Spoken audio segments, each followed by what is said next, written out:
ಕಾರ್ಕಳದ ಬಂಡಿಮಠ bus ನಿಲ್ದಾಣ ಪರಿಸರದಲ್ಲಿ Indira Gandhi canteen ಅನ್ನ ಉಡುಪಿ ಜಿಲ್ಲಾ ಉಸ್ತುವಾರಿ ಸಚಿವೆ ಡಾಕ್ಟರ್ ಜಯಮಾಲಾರವರು ಉದ್ಘಾಟಿಸಿದರು. ಈ ಸಂದರ್ಭದಲ್ಲಿ ಮಾತನಾಡಿದ ಅವರು, ಇದರಿಂದ ರಾಜ್ಯದ 1,40,40,000 ಜನರಿಗೆ ಉಪಯೋಗವಾಗುತ್ತಿದೆ. ಉಡುಪಿ ಜಿಲ್ಲೆಯಲ್ಲಿ ಒಟ್ಟು 4 ಕ್ಯಾಂಟೀನ್ಗಳನ್ನು ತೆರೆಯಲಾಗುತ್ತಿದ್ದು, ಕುಂದಾಪುರ, ಕಾರ್ಕಳ ತಲಾ ಒಂದರಂತೆ ಹಾಗೂ ಉಡುಪಿ ಜಿಲ್ಲೆಗೆ 2 ಕ್ಯಾಂಟೀನ್ ಅನ್ನ ತೆರೆಯಲಾಗುತ್ತಿದೆ. ಇದರ ಪ್ರಯೋಜನವನ್ನ ಪ್ರತಿಯೊಬ್ಬರು ಪಡೆದುಕೊಳ್ಳಬೇಕು ಎಂದು ಹೇಳಿದರು.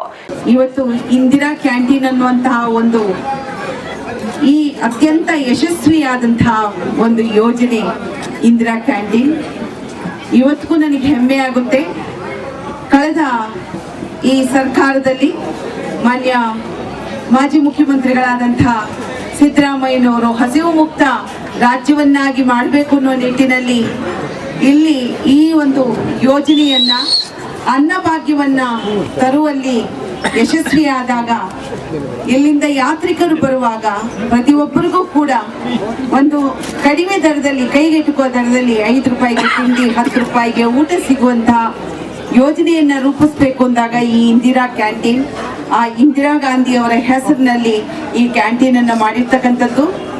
ಈಗಾಗಲೇ 1,40,40,000 ಜನ ಏಕಕಾಲದಲ್ಲಿ ಇದನ್ನ ಉಪಯೋಗವನ್ನು ಪಡ್ಕೋತಿದ್ದಾರೆ. ಶಾಸಕ ವಿ ಸುನಿಲ್ ಕುಮಾರ್ ಮಾತನಾಡಿ, ಕಳೆದ 6-7 ತಿಂಗಳುಗಳಲ್ಲಿ ಆರಂಭವಾಗಬೇಕಿದ್ದ ಇಂದಿರಾ ಕ್ಯಾಂಟೀನ್ ಇದೀಗ ಉದ್ಘಾಟನೆಗೊಳ್ಳುತ್ತಿರುವುದು ಸಂತಸದ ಸಂಗತಿ. ದಿನಕ್ಕೆ 300 ಮಂದಿಯನ್ನ ಉಣಬಡಿಸುವ ಕ್ಯಾಂಟೀನ್ ಫಲಪ್ರದ ಯೋಜನೆ ಸಾಕಾರಗೊಳ್ಳಲಿದೆ ಎಂದರು. ಸರ್ಕಾರದ ಮಹತ್ವಾಕಾಂಕ್ಷಿಯಾದಂತಹ ಯೋಜನೆ ರಾಜ್ಯದ ಎಲ್ಲ ತಾಲೂಕುಗಳಲ್ಲಿ ಇಂದಿರಾ ಕ್ಯಾಂಟೀನ್ಗಳನ್ನು ಮಾಡಬೇಕು ಅನ್ನುವಂಥ ಸಂಕಲ್ಪದ ಅಡಿಯಲ್ಲಿ ಕಾರ್ಕಳದಲ್ಲಿ ಇವತ್ತು ಅದರ ಅಧಿಕೃತವಾದಂಥ ಉದ್ಘಾಟನೆ ಆಗಿದೆ. 6-7 ತಿಂಗಳ ಕೆಳಗಡೆ ಇಲ್ಲಿ ಆಗಬೇಕಾಗಿತ್ತು. ಕಾಮಗಾರಿಯ ನಿಧಾನಗತಿ ಹಿನ್ನೆಲೆಯಲ್ಲಿ ಇವತ್ತು ಸ್ವಲ್ಪ ತಡವಾಗಿ ಆರಂಭ ಆಗಿದೆ. ಸಂತೋಷ ಆಗಿದೆ. ದಿನಕ್ಕೆ 300 ಜನರಿಗೆ ಸೀಮಿತಗೊಳಿಸಿ ಕಡಿಮೆ ದರದಲ್ಲಿ ಎಲ್ಲ ಜನರಿಗೆ ಬೆಳಿಗ್ಗೆಯ ಉಪಹಾರ, ಮಧ್ಯಾಹ್ನದ ಊಟ ಮತ್ತು ಸಂಜೆಯ ಊಟವನ್ನು ಕೊಡಬೇಕು ಅನ್ನುವಂಥ ವ್ಯವಸ್ಥೆ ಇದರ ಅಡಿನಲ್ಲಿದೆ.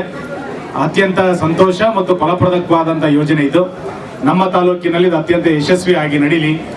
ಯಾವ ಉದ್ದೇಶವನ್ನ ಇಟ್ಟುಕೊಂಡು ಗೌರವಾನ್ವಿತ ಈ ಹಿಂದಿನ ಸರ್ಕಾರ ಮತ್ತು ಮುಖ್ಯಮಂತ್ರಿಗಳು ಮಾಡಿದ್ರೋ ಅದು ಅತ್ಯಂತ ಯಶಸ್ವಿಯಾಗಿ ಸಾಕಾರಗೊಳ್ಳಿ ಎನ್ನುವಂತ ಜಿಲ್ಲಾಧಿಕಾರಿ ಪ್ರಿಯಾಂಕಾ ಮೇರಿ ಫ್ರಾನ್ಸಿಸ್, ಕುಂದಾಪುರ ಸಹಾಯಕ ಕಮಿಷನರ್ ಭೂಬಾಲನ್, ಯೋಜನಾ ನಿರ್ದೇಶಕ ಅರುಣಾ ಪ್ರಭಾ, ಮುಖ್ಯಾಧಿಕಾರಿ ಮೇಬಲ್ ಡಿಸೋಜಾ, ಪರಿಸರ ಅಭಿಯಂತರ ಮದನ್ ಮೊದಲಾದವರು ಉಪಸ್ಥಿತರಿದ್ದರು.